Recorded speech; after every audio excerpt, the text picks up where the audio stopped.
Әнкарада 14 сәгать исәнмесез мөхтәрәм тыңлаучылар, бүген 2025 елның 6 ноябрь пәнҗешәмбе көне. Сез турыдан-туры эфирда Төркия Аваз радиосының татар телендәге тапшыруларын тыңлыйсыз.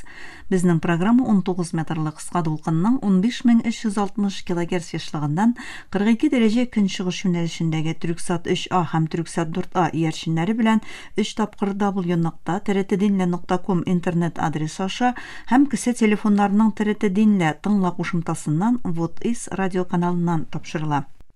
Тапшыруыбызның бүгенге чыгарылышында соңгы хәбәрләрдән соң Төркиянең тышкы сәясәте программасын һәм татарларның Төркиягә мөхаҗирлеге язмасын тәкъдим итәрбез.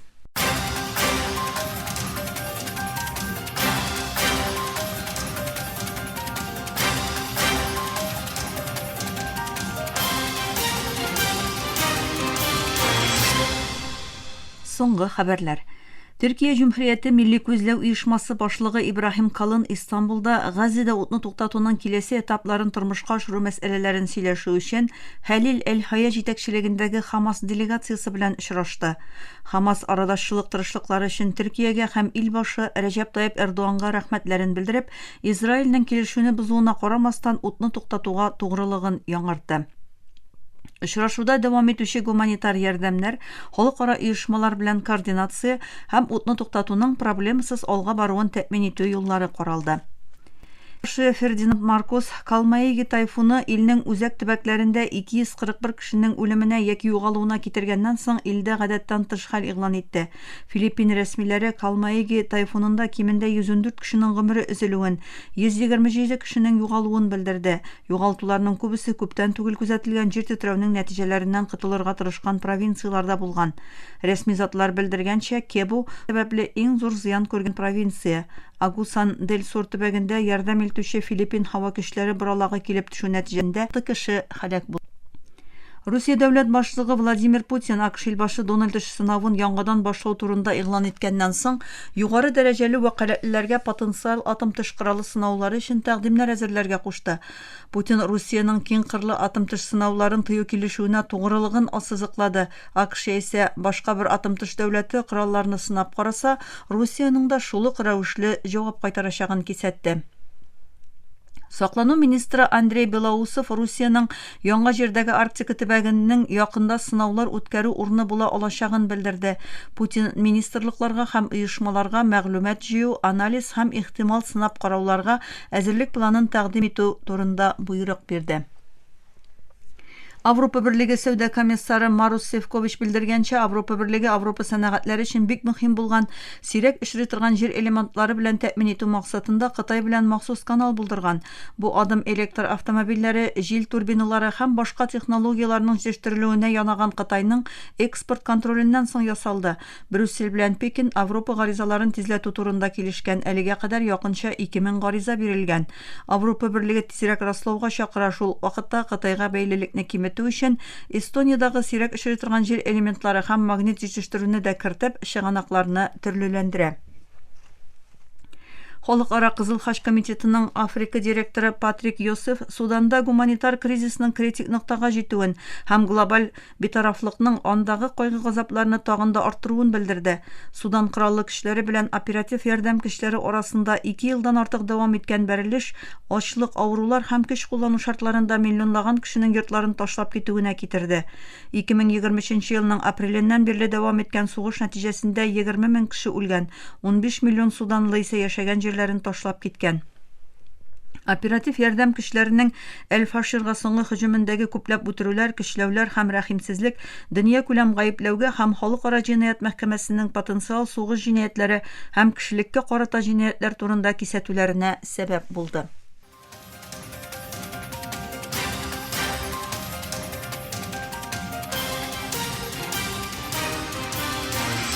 Төркия авазы дулкыннарында соңгы хәбәрләр тыңлыйсыз. Русия тышкы эшләр министры урынбасары Сергей Рябков Русия дәүләт башлыгы Владимир Путин белән АКШ илбашы Дональд Трамп арасында очрашу үткәрү кирәкле шартларның әлегә барлыкка килмәвен белдерде. Рябков шәршәмбе көнне Мәскәүдә Дәүләт Думасында узган җыелышта югары дәрәҗәле очрашу тирән әзерлек һәм барлык юнәлешләрне җентекләп бәяләүне таләп итә. Бүгенге көндә бу очрашуны үткәрү өчен кирәк булган беренче шартта, икенче шартта үтәлмәгән диде. Русия дипломаты әйтүенчә, Русия тышкы эшләр министрлыгы һәм АКШ дәүләт департаменты әзерлек эшләрендә катнаша, ләкин хәзерге вакыттагы төп мәсьәлә лидерлар август урталарында килешкән кысаны конкретлаштыру. Рябков югары дәрәҗәле элемтәләр булмаса да якларның даими бәйләнештә торуын һәм иминлек мәсьәләләренең иң мөһим көн тәртибе маддәсе булуын ассызыклады.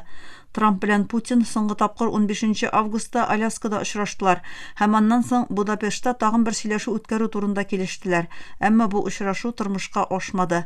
Кремль элегрәк саммит өчен зур әзерлек кирәклеген һәм бары тик очрашу генә аны үткәреп булмавын белдергән иде.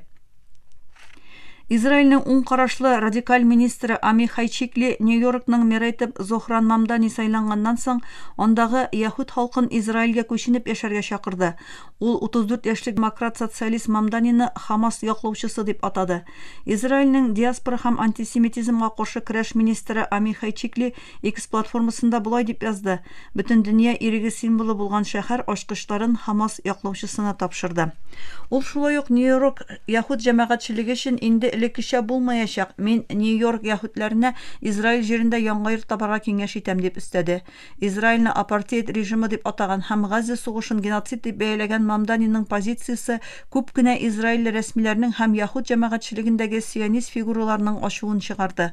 Фәлестин дәгъвасын яклаучы Мамдани соңгы айларда антисемитизмга каршы чыгуын һәм үзенең бигрәк тә Израиль яклы фигураларның исламофобиясе корбаны булуын ачык белдерде. Трамп сишәмбе көнне сайлау алды кампаниясында үзенең Truth Social платформасында белдерү ясады һәм Мамданины яһүд дошманы дип атады. Нью-Йоркта күпләр кампания вакытында Мамданига карата ясалган исламофобик сүзләргә карамастан шәһәр халкының аны сайлаудан тайшынмавына шатланды. Ул шәһәрнең беренче мөселман башлыгы гына түгел, Көньяк Азия мирасына ия һәм Африкада туган беренче мэр. Америка Кушма Штатлары Берләшкән Милләтләр Оешмасы Иминлек шурасына илбашы Дональд Трампның 20 маддәдән торган Газа тынычлык планын ныгыту өчен резолюция проектын тәкъдим итте. Бу проект халыкара иминлек эшләрен рөхсәт итүне дә күздә тота дип белдерде АКШ миссиясе. АКШ илчесе Майк Волтс бу проект белән Иминлек шурасының сайланган 10 агъзасын һәм төбәктәге партнер илләр Төркия, Мисыр, Катар, Берләшкән Гарәп Әмирлекләре һәм Сауд Гарәбстанын таныштырды дип белдерде АКШ миссиясе сүзчесе шәршәмбе көнне. Проект өчен тавыш бирү көне әлегә билгеләнмәгән. АКШ белдерүендә әйтелгәнчә, резолюция Трампның 20 маддәдән торган планында күздә тотылган Газа өчен вакытлы идарә органы тынычлык шурасын хуплый. АКШ илбашы бу шура белән үзе җитәкчелек итәчәк. Шулай ук бу резолюция тынычлык планында күздә тотылган халыкара тынычлык кешеләренә вәкаләт бирә. Дипломатик чыганаклар мәгълүматына караганда, берничә ил миссияда катнашырга әзер булуларын белдергән, ләкин Фәлестин җиренә гаскәрләр җибәрү өчен Иминлек шурасы мандатын таләп итәләр. Илбашы Трампның кыю җитәкчелеге астында АКШ БМОда бетмәс төкәнмәс сөйләшүләр түгел, нәтиҗәләргә ирешәчәк дип белдерде Америка сүзчесе. Мөхтәрәм тыңлаучылар, сез Төркия авазы дулкыннарында соңгы хәбәрләр белән таныштыгыз.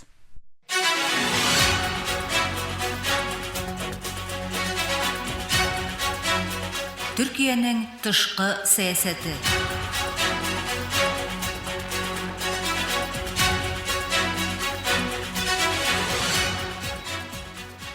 Төркиянең тышкы сәясәте тапшыру тизмәбезнең бу бүлемендә Еврофайтер килешүе көнбатыш белән саклануда яңа күперме Каанга илтүче юлдагы тукталышмы язмасын тәкъдим итәбез. Аны халыкара мөнәсәбәтләр белгече Җәмил Дагашипәк әзерләде.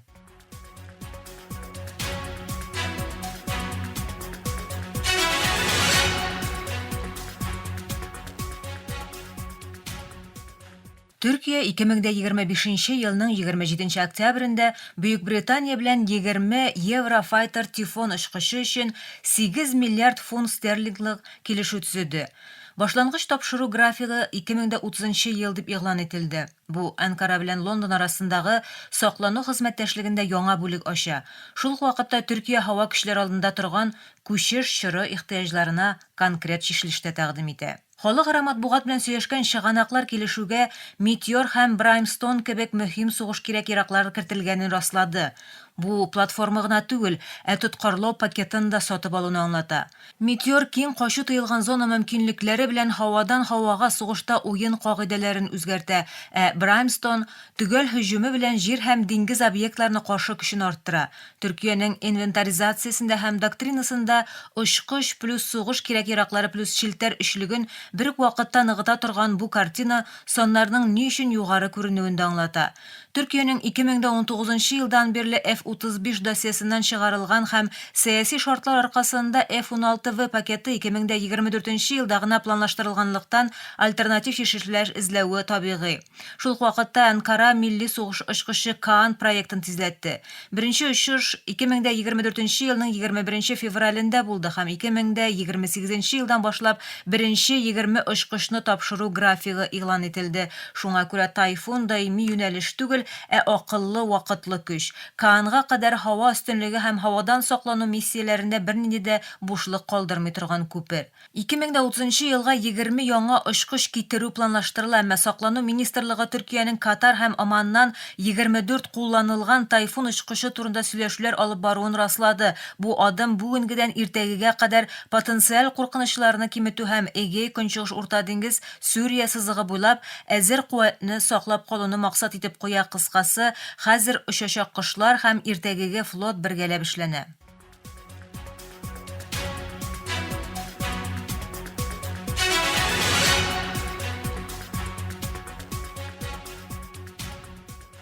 Еврофайтер консорциумы өчен айруча Германиядә экспорт раслаулары еллар дәвамында туктап торды.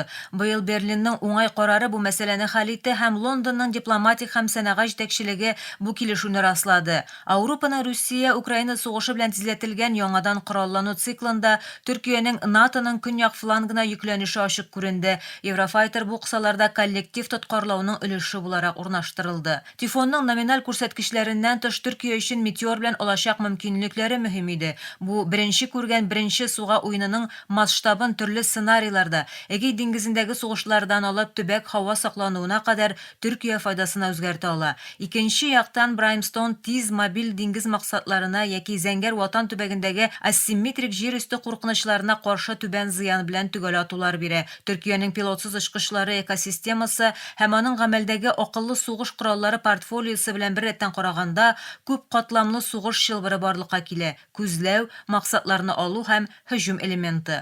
Күп кеше бәяне югары ди, ләкин шул сорауны бирмичә дөрес фирманы нәрсә белән чагыштырабыз? Очкычның гади бәясеме әллә техник хезмәт күрсәтү аскырмасы, өйрәтүләр, корал, запас өлешләр, симуляторлар һәм аны озак вакытлы карап тоту чыгымнарымы? Төркия 2000 еллар башыннан саклану өлкәсендә эчке милли алгарыш ясаганда тоткарлауның үз бәясе барлыгын аңлады. Чыннан да кыйммәткә төшә торган нәрсә көчсезлек. Анкара һәм Лондон арасындагы хезмәтлек яңа түгел. 2017 елдан бирле Каан TFX программасы кысаларында хезмәттәшлек дәвам итә. Бүгенге көндә Тайфун пакеты белән оператив хезмәттәшлек катлама өстәле. Бу көнбатыш белән үзара файда өчен нигезне ныгытырга мөмкин. Ләкин Гези паркы протестларыннан, 15 июльдәге мәкерле түнтәрелеш омтылышыннан һәм С-400 давылыннан сабак алган ил шуны белә. Суверенлык мәйданы сатулашу урыны түгел. Шуңа күрә технологияләрне тапшыру, программа тәэминатына керү, кулланучыларны чикләүләр һәм эмбарго куркынычлары җентекләп идарә ителергә тиеш. Каанның вакыт бюджеты сынау графигы бу вакытлыча йомшарту белән бер кайчан да күләгәдә калырга тиеш түгел.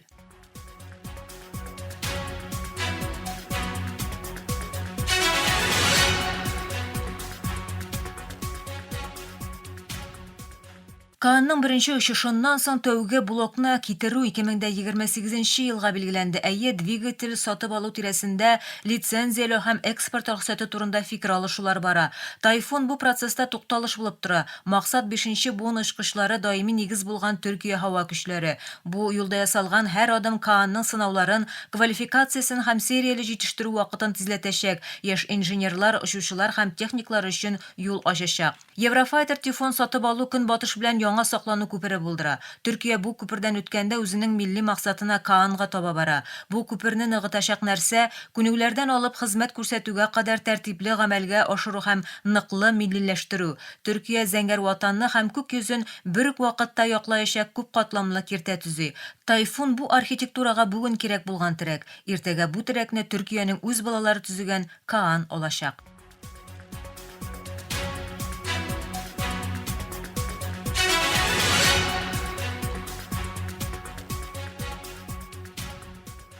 Мөхтәрәм тыңлаучылар, Төркиянең тышкы сәясәте тапшыру тизмәбезнең бу бүлемендә халыкара мөнәсәбәтләр белгече Җәмил Догаш Ипәк әзерләгән Еврофайтер килешүе көнбатыш белән саклануда яңа күперме, Каанга илтүче юлдагы тукталышмы язмасын тәкъдим иттек.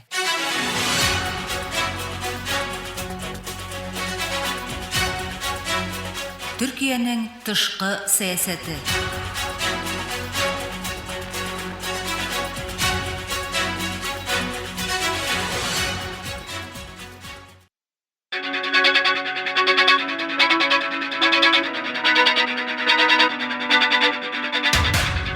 Türkiye Ovası Radyosu bütün dünyaya yankırıyor.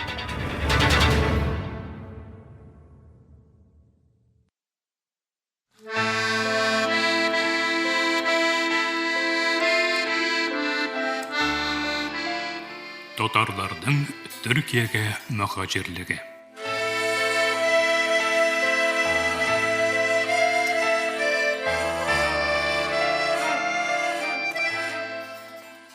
Яңа милли юл дөньяның караңгы ва шуалчык юлларында бик күпләргә милли юлын күрсәтә торган тимер казык йолдызы булып килә алгандыр. Хаяс Исхакый.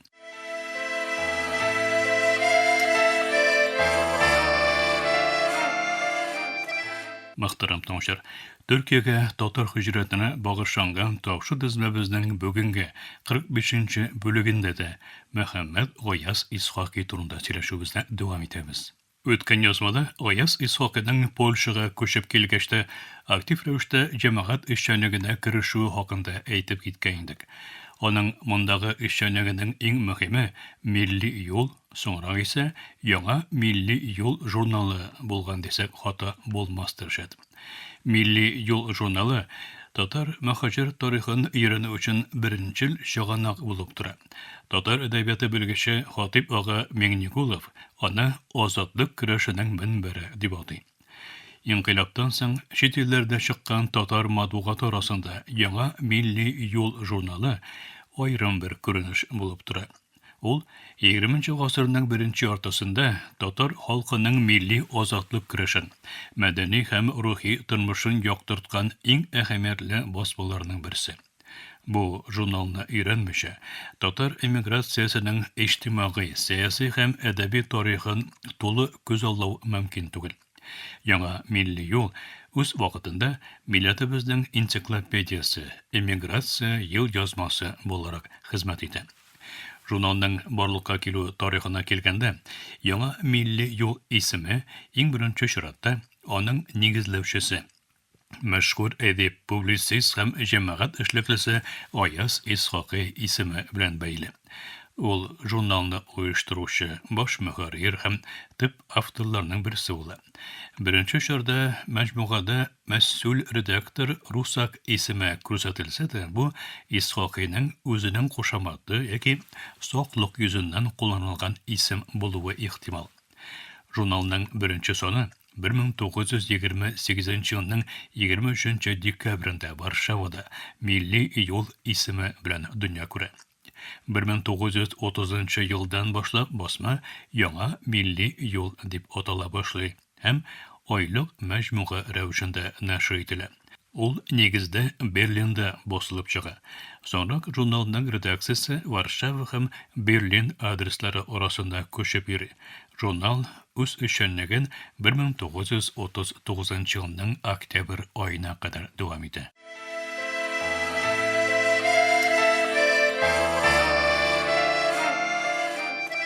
1920-1930 еллардагы татар эмиграциясы милли хәрәкәтнең яңа баскычы. Гаяз Исхакыйның Варшава һәм Берлин еллары сәяси фикер үсешенең иң актив чоры. Ул 1928 елда Варшавада Идел Урал комитетын төзи, 1930 елда Төркия һәм мөстәкыйлькә омтылучы башка халыклардан торган Прометей хәрәкәтенә кушыла. Бу оешмаларның төп максаты алдагы язмада әйтелгәнчә Идел Урал, Крым, Кавказ, Түркистан халыкларының милли азатлыгын яклау була. Исхакый фикеренчә, матбугат милләтнең теле һәм рухы. Ул эмиграция шартларында да милли фикерне саклап калу өчен журналистиканы иң көчле корал итеп күрә. Яңа милли юл шул максаттан чыгып туа һәм 10 елдан артык вакыт дәвамында милләтебезнең идеологик мәйданына әверелә.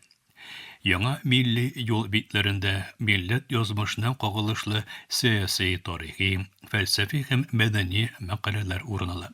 Анда татар эмиграциясының күренекле вәкилләре Соня Гайфат, Захир Кадири, Хусейн Габтуш, Хасан Хамидулла, Ләбиб Каран, Рукия Мөхәммәдиш, шулай ук Финляндия, Төркия, Кытай һәм Япониядә яшәүче милләттәшләрнең язмалары басылып чыга. Журнал эшенә Гарим Рәшид Рәхмәти аратты актив ярдәм күрсәтә. Басма нигездә гарәп графикасында нәшр ителә, әмма тышлык битләрендә латин хәрефләре һәм немецчә анатмаларда кулланыла. Журналның теле татарча, әмма кайбер санда төрекчә һәм крым татарча язмаларда очрый. Күләме гадәттә 26-32 бит тирәсе. Матди яктан журнал зур кыйныклар кичерә. Шакира Исхакый аны милләт баласы дип атый. Ул эмиграциядәге татарларның уртак көченә һәм рухи ярдәменә таянып яши. Яңа милли юл татар халкының рухи дөньясын, милли аңын һәм азатлык идеясын саклап калган иң әһәмиятле матбугат истәлекләреннән берсе. Ул эмиграциядә яшәүче милләттәшләребезнең күңелләрен берләштергән, милли тарихыбызның чит илләрдә дәвам иткән өлешен тасвирлаган ел язма булып тора. Бүгенге көндә бу журнал материаллары тарихчылары, филологлары, әдәбият белгечләре өчен бәяләп белергесез чыганак. Аның битләрендә милләтебезнең фаҗигасы да, горурлыгы да, киләчәккә ышанычы да чагыла. Мөхтәрәм тыңлаучылар, фән докторы Ильяс Мифтахов әзерләгән тапшы дизмәбезнең киләсе чаралышында очрашу өмете белән исән иман булыгыз.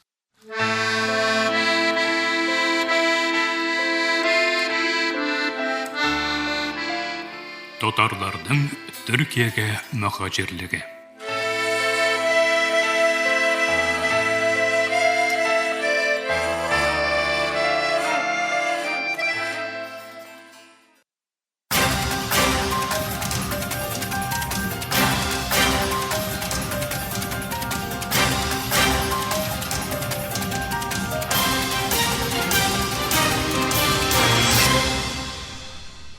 Мөхтәрәм тыңлаучылар, Төркия Авазы радиосының татар телендәге тапшырулары шушының белән ахырына якынлашты. Безнең программа һәр көн Төркия һәм Казан вакыты белән көндезге сәгать 2дә 19 метрлы кыска дулкынның 15360 кГц яшлыгыннан Түрксат 3А һәм Түрксат 4А иярченнәре белән 3 тапкыр www.trtdinle.com интернет адресы аша һәм кесә телефоннарының TRT Dinle тыңла кушымтасыннан Вот-Ис радио каналыннан тапшырыла. Ярты сәгатьлек тапшыруларыбызның кабатлавын Төркия һәм Казан вакыты белән сәгать кичке 8 яртыда 42 дәрәҗә көнчыгыш юнәлешендәге Түрксат 3А һәм Түрксат 4А иярченнәре белән 3 тапкыр www.trtdinle.com интернет сәхифәсе аша Вот-Вес радио каналыннан тыңлый аласыз. Әлегә без сезнең белән саубуллашабыз, эфирда киләсе очрашуга кадәр.